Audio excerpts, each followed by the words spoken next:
आज हम लोग पढ़ेंगे past perfect tense. Past perfect tense. अच्छा, जब पास्ट परफेक्ट टेंस की बात होती है तो अचानक आपके ये दिमाग में आ जाता है कि डॉक्टर के आने से पहले मरीज मर चुका था। तो डॉक्टर के आने से पहले मरीज मर चुका था, ये तो ठीक है ट्रांसलेशन, लेकिन आज हम लोग ये भी देखेंगे कि डॉक्टर के आने के बाद मरीज मरा। तो इसको हम लोग दो फेज में पढ़ेंगे। फर्स्ट फेज में हम लोग पढ़ेंगे जो हिंदी मीडियम वाले बच्चे हैं ना, उनको थोड़ी सी मतलब कमजोरी रहती है। मैं ऐसा नहीं कर रहा हूँ कि हिंदी मीडियम वाले, चूँकि मैं भी हिंदी मीडियम से हूँ तो हिंदी मीडियम को मैं ज़्यादा अहमियत दे रहा हूँ। हम हिंदी मीडियम वालों को पहले वरीयता देंगे, उसके बाद जो एक्सपर्ट है उसको देखने की ज़रूरत ही नहीं है, इंटरटेन कर सकता है। लेकिन फर्स्ट फेज में हम लोग देखेंगे कि जो हिंदी भाषी बच्चे होते हैं, हिंदी मीडियम से होते हैं, वो कहाँ कहाँ गलती करते हैं। और सेकेंड फेज में हम लोग देखेंगे कि वास्तव में ये कंपटीशन के हिसाब से पास्ट परफेक्ट टेंस कैसे महत्वपूर्ण है। तो फर्स्ट फेज में, सेकेंड फेज में हम लोग देखेंगे कि कंडीशन होता है। जैसे कंडीशन क्या होता है कि अगर एक सेंटेंस जो दिया गया है वो पास्ट परफेक्ट में है तो दूसरा सेंटेंस किस टेंस में होना चाहिए। तो ये कंडीशन है, ये अक्सर एग्जाम में पूछता रहता है। और मतलब यही है, जैसे डॉक्टर के आने से पहले मरीज मर चुका था, यदि मैं प्रधानमंत्री होता तो फिर क्या क्या करता। तो ऐसे हम लोग सेकेंड फेज में देखेंगे। पहले तो फर्स्ट फेज में ये देखेंगे कि पास्ट परफेक्ट टेंस होता क्या है। तो सबसे पहले पास्ट परफेक्ट टेंस का हम देख लेंगे आइडेंटिफिकेशन। अगर हम आइडेंटिफिकेशन की बात करें तो आइडेंटिफिकेशन मीन्स होता है पहचान। ठीक है, पहचान। तो पहचान क्या होता है पास्ट परफेक्ट टेंस का। देखो, पास्ट अगर नाम ले लिए ना, तो पास्ट नाम ले लिए तो था, थी, थे तो आना ही आना है, ये तो 100% है। क्योंकि अगर हैं, हूँ, हो आता है तो प्रेजेंट है, गा, गी, गे आता है तो फ्यूचर है, और था, थी, थे आता है तो पास्ट है। सिंपल सी बात है। तो जो आइडेंटिफिकेशन है, इसका पहचान है, इसको हम कहेंगे वाक्य। वाक्य का मतलब ये है कि मुख्य क्रिया। मुख्य क्रिया जो होती है, मुख्य क्रिया के अंत में चुका था,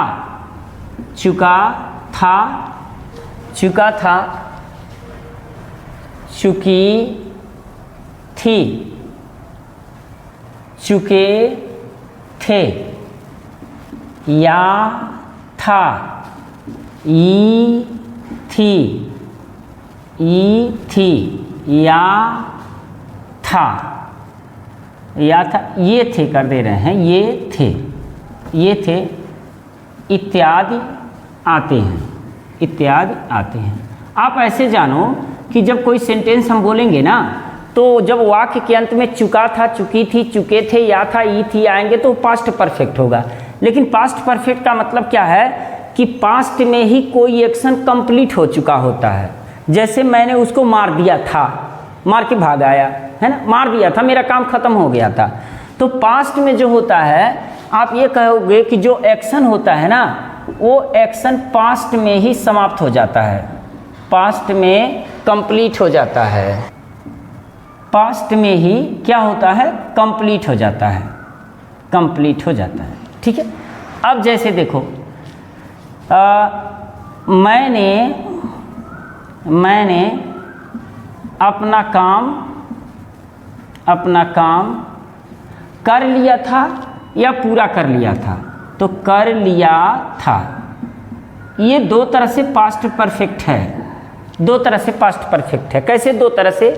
पहला तो ये है कि या था, ई थी, ये थे आ गया, जो कि आपने पहचान यहाँ पर लिखा है, या था, ई थी, ये थे आ गया। दूसरा ये है कि ये पास्ट में ही काम खत्म हो गया, मैंने अपना काम कर लिया था, जो काम था मेरा ना वो कर लिया था, अब बचा नहीं था, यानी कि कंप्लीट हो गया था, पास्ट में ही कंप्लीट हो गया था। तो ये पास्ट परफेक्ट है। इसका जब हम ट्रांसलेशन करेंगे तो जो स्ट्रक्चर है पास्ट परफेक्ट का, उसको आप जानो, ये बड़ा ईजीएस्ट स्ट्रक्चर है। सबसे पहले सब्जेक्ट रहेगा, सब्जेक्ट कोई भी रहे, ये आपको तनाव लेने की ज़रूरत नहीं है। सब्जेक्ट सिंगुलर प्लूरल कोई भी रहे, इसके साथ आप हेल्पिंग वर्ब हैड का प्रयोग करोगे। और जो मेन वर्ब होगा ना उसका थर्ड फॉर्म प्रयोग करे हुए, और उसके बाद जो ऑब्जेक्ट है या अदर्स है उसको आप लगा दोगे। ऑब्जेक्ट रहेगा, ऑब्जेक्ट, और उसके बाद अदर्स, अदर्स में जो भी चीज़ें आती हैं उसको आप लगा दोगे तो ये कंप्लीट हो जाएगा। अब मैंने अपना काम कर लिया था, आप कहोगे कौन कर लिया था, तो पता चला मैंने कर लिया था, तो मैंने का अंग्रेजी हो जाएगा आई। अब या था, ई थी, ये थे, आपको कहा गया कि सब्जेक्ट कोई भी हो आप हैड लगाओ, तो इसका मतलब आई हैड। अब पूरा कर लिया था या कर लिया था, तो करना का अंग्रेजी होता है डू, और हैव, हैज, हैड ये तीनों हैं, फिलहाल यहाँ हैड ही है तो इसके साथ वर्ब का थर्ड फॉर्म लगेगा। तो I had done, do means करना होता है, डन हो जाएगा third form. I had done, कौन सा काम कर लिया था, तो पता चला अपना काम कर लिया था, तो आई के साथ अपना का अंग्रेजी हो जाता है माई, और ये हो जाएगा वर्क। ठीक है, I had done my work. अच्छा, इस तरह का कोई भी सेंटेंस रहेगा, जैसे इसमें क्या होता है, इसमें जो खास करके एडवर्ब होते हैं, जैसे steel, steel, before, before, never, never, ready, already, till, already, till, still है टिल, ऐसे जो है ऐसे एडवर्ब का प्रयोग किया जाता है। जैसे एक चीज़ देखो, जैसे किसी ने कहा कि उसने पहले ही, उसने पहले ही अपना काम, अपना काम, ये कार्य कर देते हैं, अपना कार्य पूरा कर लिया था, उसने पहले ही अपना काम पूरा कर लिया था। अब इसमें देखो ये पास्ट परफेक्ट है, या था, ई थी, ये थे आया है। दूसरा चीज़ ये है कि उसका काम जो था वो पास्ट में ही कंप्लीट हो गया है। तो कौन पूरा कर लिया था, यानी कि ही, तो ही हैड। अब पूरा कर लिया था, पूरा करना का मतलब होता है complete, he had complete, complete. अब देखो यहाँ क्या कहा गया है कि जब भी हैड आप लगाओगे तो वर्ब का थर्ड फॉर्म लगाओगे, तो ही हैड कंप्लीटेड हो जाएगा, और अपना कार्य यानी कि his work, he had completed his work. अब इसमें देखो पहले दिया है, पहले ही, तो यह एडवर्ब है।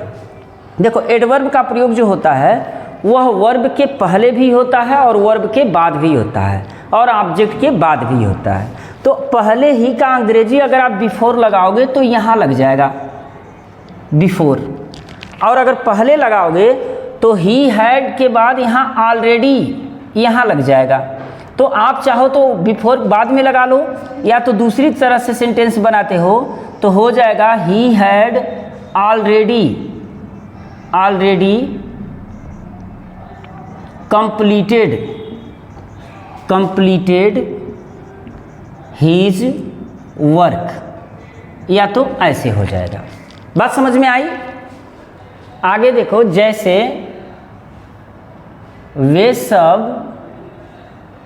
सब बहुत पहले, बहुत पहले ही, बहुत पहले ही आगरा गए थे, गए थे या जा चुके थे। तो इसमें क्या है कि बहुत पहले ही एडवर्ब है, और आगरा गए थे, या था, ई थी, ये थे, पास्ट परफेक्ट है, काम कंप्लीट भी हो गया है। तो कौन आगरा गए थे, तो आप कहोगे दे, वे सब। अब गए थे, या था, ई थी, ये थे है, तो हैड लगेगा ही, हैड, और हैड के साथ जाना वर्ब का थर्ड फॉर्म यानी कि gone, had gone, they had gone, और आगरा, टू आगरा, आगरा, बहुत पहले ही, बहुत पहले ही, तो बहुत का अंग्रेजी हो जाएगा मच, एडवर्ब है, मच एडवर्ब है, और पहले ही तो मच हम बिफोर नहीं कहेंगे, मच अर्लियर कहेंगे, अर्ली अर, मच अर्लियर। अगर निगेटिव सेंटेंस की बात करें, निगेटिव सेंटेंस, तो निगेटिव सेंटेंस में क्या होता है कि सबसे पहले हम सब्जेक्ट लिखते हैं, सब्जेक्ट के बाद हैड लिखेंगे, हैड के बाद नॉट लिखेंगे, नॉट के बाद मेन वर्ब का थर्ड फॉर्म लिखेंगे, उसके बाद ऑब्जेक्ट लिखेंगे और ऑब्जेक्ट के बाद अदर्स लिख देंगे। तो ये हो जाएगा अदर्स, ये हो जाएगा निगेटिव सेंटेंस का स्ट्रक्चर। अब निगेटिव सेंटेंस का मतलब ये है कि केवल नॉट ही नहीं होता है, नेवर भी आ सकता है। तो इसका सेंटेंस देखते हैं, जैसे मान के चलो जी मेरे दादाजी पहले ही, मेरे दादाजी पहले ही लड़ाइयाँ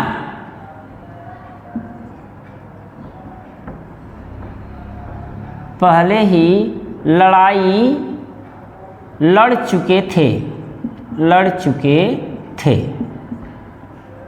अब ये तो हो गया अफर्मेटिव सेंटेंस। तो अगर मेरे दादाजी पहले ही की जगह हम कह दें मेरे दादाजी लड़ाई नहीं लड़ चुके थे, लड़ाई नहीं लड़ चुके थे, तो नहीं आ गया, तो हो जाएगा माई ग्रैंडफादर।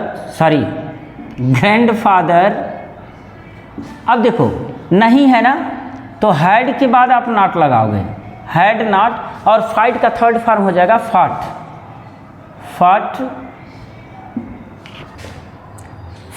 A fight. ठीक है, तो ये निगेटिव सेंटेंस हुआ, क्यों? क्योंकि नॉट लगा है। नेवर वाला भी हो सकता है, जैसे माई ग्रैंड फादर, यहाँ हम कर दें never, my grand father had never fought a fight, यानी कि मेरे ग्रैंडफादर ने कभी लड़ाई नहीं लड़ी थी, या मेरे ग्रैंडफादर, मेरे दादाजी कभी लड़ाई नहीं लड़े थे या लड़ चुके थे। तो ये निगेटिव सेंटेंस हो गया। अगर इंट्रोगेटिव की बात करें तो इंट्रोगेटिव सेंटेंस में क्या होता है, इंट्रोगेटिव सेंटेंस दो तरह का होता है। अभी ये हिंदी मीडियम वालों के लिए जैसे ट्रांसलेशन करना सीखते हैं हम लोग, रूल सीखते हैं, उसको देख रहे हैं। अभी हम आएंगे सेकेंड फेज में, जो कंपटीशन में पूछा जाता है कि कंपटीशन में ये कैसे सही है, तो उसमें क्या होता है ना कि हम लोग बहुत ज़्यादा गलती करते हैं, तो उसको देखना बहुत ज़रूरी है। इंट्रोगेटिव सेंटेंस में क्या होता है कि दो तरह का होता है। एक होता है यस या no types interrogative sentence, yes या नो टाइप्स इंट्रोगेटिव सेंटेंस, और एक होता है WS टाइप्स इंट्रोगेटिव सेंटेंस। अब ये क्या होता है, इसको थोड़ा ध्यान से देखना होगा कि ये यस या नो टाइप्स इंट्रोगेटिव सेंटेंस क्या होता है और WS टाइप्स इंट्रोगेटिव सेंटेंस क्या होता है। दरअसल यस या नो टाइप्स इंट्रोगेटिव सेंटेंस वह होता है जिसका जवाब हम यस या नो में दे सकते हैं, और WS टाइप्स इंट्रोगेटिव सेंटेंस वह होता है जिसका जवाब हम यस या नो में नहीं दे सकते, और उसका जो इंट्रोगेटिव वर्ड जो शुरुआत होता है ना, जो इंट्रोगेटिव वर्ड, वह या तो W से रहेगा या तो H से रहेगा।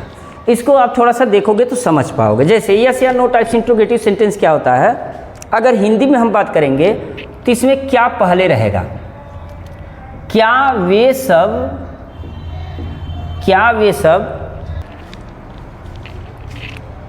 ऐसा भूकंप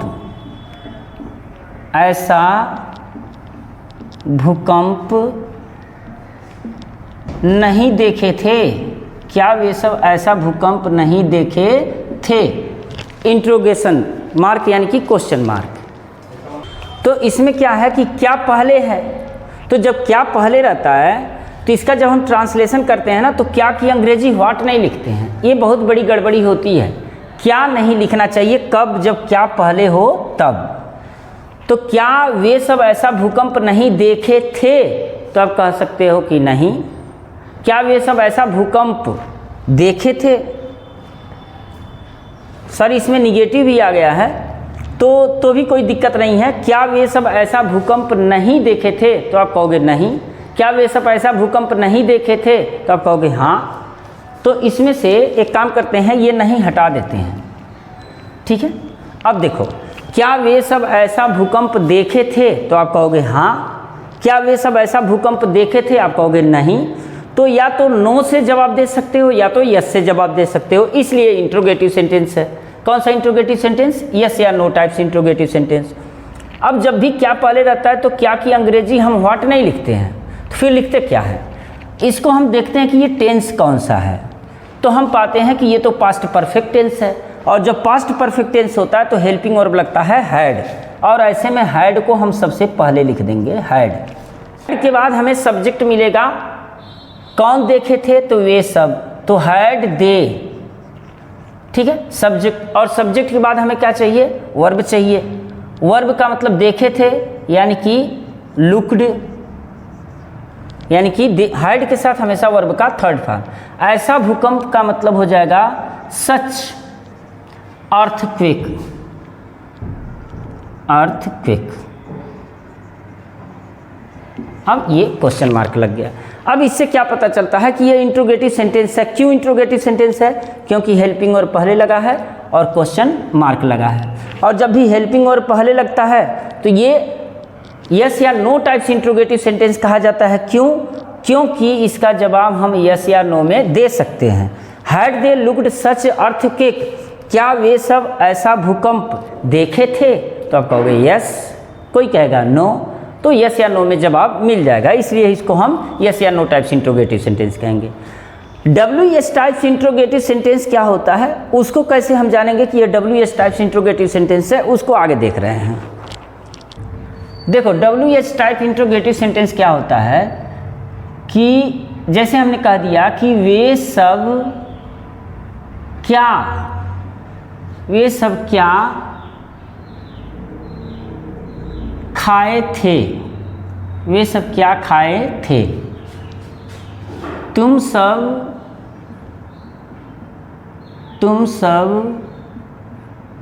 कहाँ गए थे, तुम सब कहाँ गए थे। यह WS टाइप इंट्रोगेटिव सेंटेंस है। क्यों? अगर हिंदी में जानना चाहोगे तो आप कहोगे जो इंट्रोगेटिव वर्ड है ना, ये देखो, कब, कहाँ, कैसे, क्यों, कितना, किधर, ये इंट्रोगेटिव वर्ड बीच में आएगा, तो इसको हम बोलेंगे WS टाइप्स इंट्रोगेटिव सेंटेंस। अब WS टाइप्स इंट्रोगेटिव सेंटेंस क्यों बोलते हैं? क्योंकि क्या का अंग्रेजी व्हाट W से शुरू होता है, कहाँ का अंग्रेजी वेयर W से शुरू होता है, व्हेन कब का अंग्रेजी W से शुरू होता है, क्यों का अंग्रेजी व्हाई W से शुरू होता है, कैसे का अंग्रेजी H से शुरू होता है यानी कि हाउ। तो कुछ तो शुरू हुआ W से और कुछ शुरू हुआ H से, इसीलिए हम इसको WS टाइप्स इंट्रोगेटिव सेंटेंस कहते हैं। अब दूसरा ध्यान दो ये कि जब कब, कहाँ, कैसे, क्यों, कितना, किधर, ये इंट्रोगेटिव वर्ड बीच में हो तो इसकी अंग्रेजी आप सबसे पहले लिखो यानी कि व्हाट। अब चाहे व्हाट लिखो, चाहे व्हेन लिखो, चाहे वेयर लिखो, चाहे व्हाई लिखो, चाहे हु लिखो, चाहे हुम लिखो, चाहे हुज लिखो, कुछ भी इंट्रोगेटिव वर्ड लिखते हो तो इसके तुरंत बाद आपको चाहिए हेल्पिंग वर्ब, और हेल्पिंग वर्ब जब पास्ट परफेक्ट टेंस है तो हमको एक ही हेल्पिंग वर्ब मिलेगा और वो मिलेगा हैड। अब हमें सब्जेक्ट की ज़रूरत है। कौन खाए थे, तो पता चला वे सब, तो हो जाएगा दे, और खाए थे यानी कि सब्जेक्ट के बाद हेल्पिंग वर्ब आना चाहिए, पहले ही लग गया। हेल्पिंग वर्ब के बाद मेन वर्ब का थर्ड फॉर्म आना चाहिए, आ गया। खाए थे यानी कि ईटे, और क्वेश्चन मार्क। तुम सब कहाँ गए थे, तो कहाँ की अंग्रेजी आप सबसे पहले लिखो। मैंने पहले ही बताया कि जब इंट्रोगेटिव वर्ड हो, कब, कहाँ, कैसे, क्यों, कितना, किधर, तो उसकी अंग्रेजी आप सबसे पहले लिखो वेयर, और वेयर के बाद आपको जरूरत पड़ेगा हेल्पिंग वर्ब, और हेल्पिंग वर्ब हमको मिलेगा हैड। क्यों मिलेगा हैड? क्योंकि हैड ही इसमें लगेगा, ये पास्ट परफेक्ट टेंस है। तो वेयर हैड, और कौन गए थे, तुम सब यानी कि यू मीन्स होता है तुम लोग, तुम सब, आप लोग, आप सब। कहाँ गए थे, तो कहाँ का हो गया, गए थे यानी कि गॉन, और क्वेश्चन मार्क। तो इस चीज़ को हमें समझना होगा। अब देखो सेकेंड फेज हम लोग देखेंगे। सेकेंड फेज इसमें निगेटिव सेंटेंस अगर हो सकता है, जैसे मान के चलो कि निगेटिव सेंटेंस यानी कि इंट्रोगेटिव निगेटिव सेंटेंस, जैसे गाड़ी बहुत पहले ही या पहले ही क्यों नहीं खुल चुकी थी। गाड़ी पहले ही क्यों नहीं खुल चुकी थी। गाड़ी पहले ही क्यों नहीं खुल चुकी थी। अब देखो क्यों, कब, कहाँ, कैसे, कितना, किधर, अगर होता तो उसकी अंग्रेजी आप सबसे पहले लिखो व्हाई। अब व्हाई के बाद आपको लिखना है वर्ब यानी कि हेल्पिंग वर्ब। चुका था, चुकी थी, चुके थे, या था, ई थी, ए थे यानी कि हैड। तो व्हाई हैड। अब सब्जेक्ट क्या है, कौन खुल चुकी थी, तो आप कहोगे गाड़ी, तो व्हाई हैड द ट्रेन। यहाँ गाड़ी का मतलब ट्रेन से है, द ट्रेन। अब आपको नहीं है ना, तो नॉट लगाना पड़ेगा, नॉट। अब पहले ही, तो पहले ही का आप ऑलरेडी यहीं लगा दो या बिफोर बाद में लगाओ। तो why had the train not खुलना, और स्टार्ट का थर्ड फॉर्म होगा स्टार्टेड, स्टार्टेड, और पहले ही का लिख दो बिफोर। ठीक है, तो ये हो गया इंट्रोगेटिव सेंटेंस। और इंट्रोगेटिव के साथ साथ यहाँ नॉट भी है, तो इसको हम बोलेंगे इंट्रोगेटिव निगेटिव सेंटेंस। अब सेकेंड फेज देख लेते हैं। सेकेंड फेज जैसे डॉक्टर के आने से पहले मरीज मर चुका था, मेरे जाने से पहले ही गाड़ी छूट चुकी थी, तो इसका अगर उल्टा कर दो कि डॉक्टर के जाने के बाद मरीज मरा और मेरे पहुंचने के बाद गाड़ी छूटी, तो फिर उसका ट्रांसलेशन। और यदि मैं प्रधानमंत्री होता तो फिर मैं क्या क्या करता, ये सब सेकेंड फेज में खास करके कंडीशनल सेंटेंस बताया गया है। कंडीशन जो लगते हैं कि अगर फर्स्ट सेंटेंस इस टेंस में है तो दूसरा सेंटेंस किस टेंस में होना चाहिए, ये कंपटीशन के लिए बहुत ही इंपॉर्टेंट है। कंपटीशन में अक्सर पूछता रहता है, तो सेकेंड फेज में हम लोग यही देखेंगे। देखो, अगर आप ऐसा सोचते हो कि डॉक्टर के आने से पहले मरीज मर चुका था, अगर आप ऐसा सोचते हो कि ऐसा एग्ज़ाम में पूछा जाएगा तो आप बिल्कुल भ्रम में हो। ये एग्ज़ाम में कभी नहीं पूछा जाएगा। इसका ट्रांसलेशन मैं बता दे रहा हूँ, लेकिन एग्ज़ाम में पूछा कैसे जाता उसको मैं अभी बता रहा हूँ। जैसे डॉक्टर के आने से पहले मरीज मर चुका था, तो इसमें एक काम ये होता है कि देखो इसमें दो वर्ड आएंगे, से पहले या के बाद। तो जब से पहले आता है ना, तो इसका मतलब है कि जो काम पहले हुआ है उसको पहले हम लिखेंगे पास्ट परफेक्ट में, और जो काम बाद में हुआ है उसको हम बाद में लिखेंगे और पास्ट इंडेफिनिट में लिखेंगे। यानी कि देखो, पहला जो सेंटेंस हम लिखेंगे वो लिखेंगे पास्ट परफेक्ट में। ठीक है, अगर काम पहले जो हुआ है, पहले वाला काम, पहले वाला, ठीक है। उसके बाद हम लगाएंगे बिफोर, और बिफोर के बाद लिखेंगे जो काम बाद में हुआ है उसको हम लिखेंगे पास्ट सिंपल पास्ट में या पास्ट इंडेफिनिट में। आप जैसे भी जान सको वैसे जानो, पास्ट इंडेफिनिट में, पास्ट इंडेफिनिट में। ठीक है, अब देखो कौन सा काम, डॉक्टर के आने से पहले मरीज मर चुका था, यानी कि पहले मरीज मर चुका था तब डॉक्टर आए। तो जो मरीज मर चुका था इसको हम पास्ट परफेक्ट में करेंगे, कहेंगे the patient had died, the patient had died. अब बिफोर है तो बिफोर पेशेंट मर चुका था। अब बिफोर डॉक्टर के आने से पहले, यानी कि द डॉक्टर केम। अगर इसी को हम कह दें कि डॉक्टर के आने के बाद मरीज मरा, डॉक्टर, अभी कंपटीशन के हिसाब से मैं नहीं बता रहा हूँ, अभी तो आपको ट्रांसलेशन ये बता रहा हूँ कि जब दो सेंटेंस एक ही में होते हैं तो क्या होता है। डॉक्टर के आने के बाद मरीज मर गया। अब यहाँ हमको ध्यान देना है, आने के बाद है तो के बाद, तो जो के बाद वाला होता है, देखो के पहले में क्या होता है कि जो काम पहले होता है उसको हम पहले लिखते हैं, और के बाद वाले में जो काम बाद में होता है उसको हम पहले लिखते हैं। तो बाद में क्या हुआ, मरीज मर गया, तो जो बाद में होता है उसको हम पास्ट इंडेफिनिट में लिखते हैं, पास्ट इंडेफिनिट में या सिंपल पास्ट में, और यहाँ आफ्टर लगाएंगे तो इसके बाद हम लिखेंगे पास्ट परफेक्ट, पास्ट परफेक्ट। थोड़ा सा इसको समझो, थोड़ा दिमाग में बैठाओ। के पहले का मतलब पहले वाला काम पहले, और के बाद का मतलब कि बाद वाला काम पहले। तो हो जाएगा मरीज मर गया तो हम लिखेंगे the patient died, the patient died, मरीज मर गया। कब, आफ्टर द डॉक्टर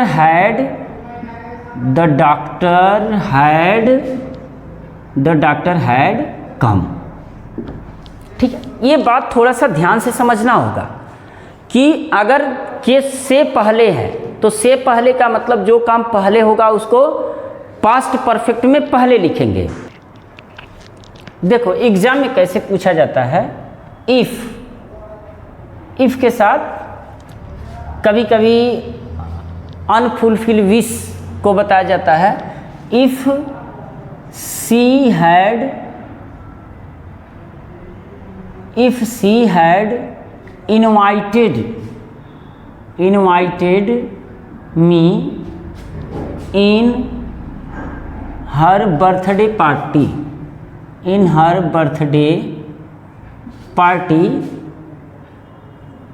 यदि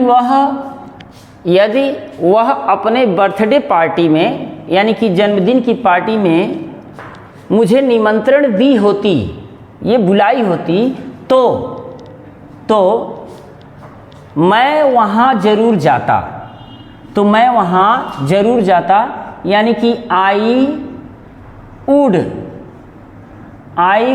हैव, देखो वुड के साथ वर्ब का फर्स्ट फॉर्म लगेगा, लेकिन जब हैव लगेगा ना तो वर्ब का थर्ड फॉर्म हो जाएगा।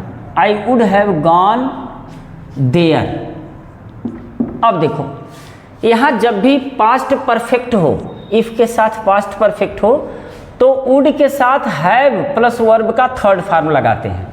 ये कंपटीशन में पूछता है, कैसे पूछ देगा, she had invited me in her birthday party, और यहाँ से हैव को गायब कर देगा, या तो हैव लगा, हाँ ये हैव लगाएगा ही नहीं, और पूछेगा अगर मान लो ऐसे कर दिया तो ऐसे करके पूछेगा कि किस पार्ट में एरर है, बस ऐसे पूछ देगा किस पार्ट में एरर है। तो आपको ये याद रखना होगा कि जब भी यहाँ हैड रहेगा, इफ के साथ हैड रहेगा, तो फिर दूसरे सेंटेंस में वुड के साथ हैव का प्रयोग किया जाएगा, न कि केवल वुड का प्रयोग किया जाएगा। अगर यही सेंटेंस अगर ऐसे रहे कि इफ सी वर्कड हार्ड, यदि उसने कठिन परिश्रम किया तो परीक्षा में पास हो जाएगी, यानी कि तो she would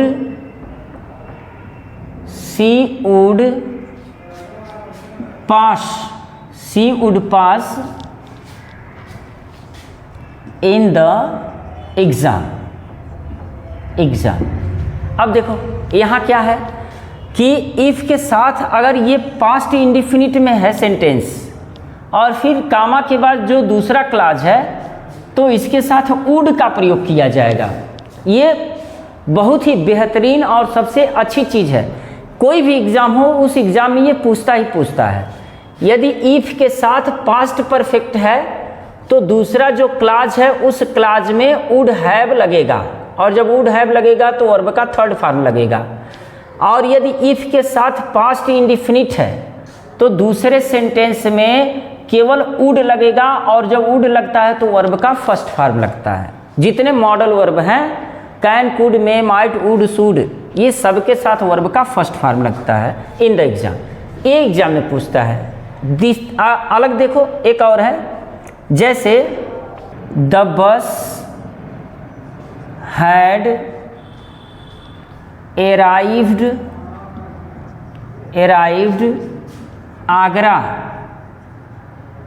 Agra before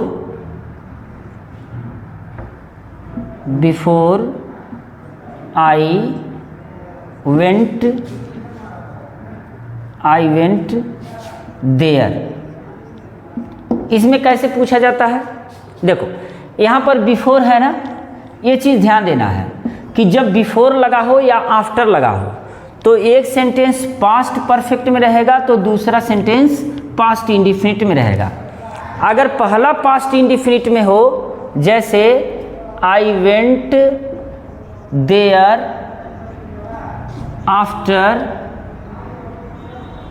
after they had gone. यहाँ देखो सीक्वेंस, यहाँ सीक्वेंस क्या कर रहा है कि अगर बिफोर है या आफ्टर है, बिफोर है या आफ्टर है और इससे दो क्लाज जुड़े हुए हैं, दो क्लाजेज जुड़े हुए हैं, तो अगर एक सेंटेंस पास्ट परफेक्ट में है तो दूसरा पास्ट इंडिफिनिट में होना चाहिए। अगर पहला पास्ट इंडिफिनिट में है तो दूसरा पास्ट परफेक्ट में होना चाहिए। तो 3-4 चीज़ें याद रखो। इफ़ के साथ पास्ट परफेक्ट है तो दूसरा सेंटेंस वुड हैव के साथ वर्ब का थर्ड फॉर्म यूज होगा। दूसरा, इफ़ के साथ पास्ट इंडिफिनिट है तो दूसरे सेंटेंस में वुड के साथ वर्ब का फर्स्ट फॉर्म जुड़ेगा। और अगर किसी सेंटेंस में कोई दो क्लाज हैं और दो क्लाज बिफोर से जुड़े हैं तो एक पास्ट परफेक्ट में है तो दूसरा पास्ट इंडिफिनिट में होगा। और अगर आफ्टर से जुड़ा हुआ है, एक पास्ट इंडिफिनिट में है तो दूसरा पास्ट परफेक्ट में होगा। ये कंपटीशन में ये चारों सेंटेंस, इस पर ज़्यादा से ज़्यादा आप एग्जाम्पल्स देखो और क्वेश्चन में कमेंट में मुझे इसी से रिलेटेड कोई सेंटेंस लिख के भेजो जो आपको समझ में नहीं आ रहा है, तो मैं उसका जवाब दूंगा। का और कहाँ प्रयोग किया जाता है? जैसे I wish,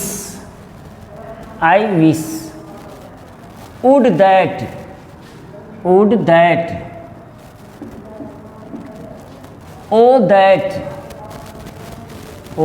that, if only. अच्छा, इन चारों का अर्थ देखो। आई विश का मतलब काश, वुड दैट का मतलब काश, ओ दैट का मतलब काश, इफ दैट का मतलब भी काश।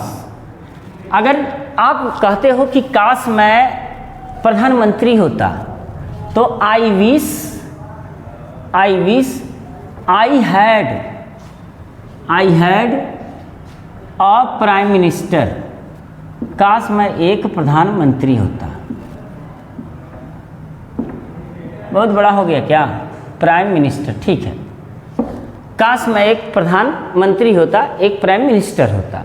तो जब आप इच्छा जाहिर करते हो, अनफुलफिल इच्छा जाहिर करते हो, यानी कि एक इमेजिनेशन जो कंप्लीट ना हो, एक ऐसी कल्पना जो आप करो लेकिन पूरी ना हो, तो ऐसे में भी पास्ट परफेक्ट का प्रयोग किया जाता है। जैसे वुड दैट, काश,